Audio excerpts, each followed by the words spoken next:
এসআরডির chairman mobile ফোনের মাধ্যমে অপর প্রান্তে থাকা এক পুলিশ অফিসারের মা ও স্ত্রীর উদ্দেশ্য করে যে কদর্য ভাষায় আক্রমণ করেন, তা এক কথায় সমগ্র নারী জাতির সম্মান ভুলুণ্ঠিত করার চেয়েও অবমাননাকর। এই ভাষা সন্ত্রাসের দ্বারা সমগ্র মহিলা সমাজ আজ অপমানিত। পশ্চিমবঙ্গ সরকারের দায়িত্বশীল উচ্চ আসনে অধিষ্ঠিত একজন ব্যক্তির মহিলাদের প্রতি জঘন্য কুরুচিকর মন্তব্য বিরুদ্ধে আজ সরকার এ পর্যন্ত কোনো রূপ ব্যবস্থা গ্রহণ করতে ব্যর্থ।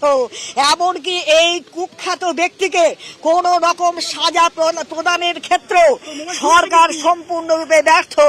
এই সভা সদনের সমস্ত কাজ মুলতুবি রেখে এ বিষয়ে আলোচনার দাবি আমরা জানিয়েছি, কিন্তু সে দাবি আমাদের কোনো রকম ভাবে অনুমোদন করা হয়নি, আমাদের ওখানে পড়তে দেওয়া হয়নি। বাংলা হান্টের আরো খবর দেখতে নজর রাখুন। বাংলা খবর মানেই বাংলা হান্ট।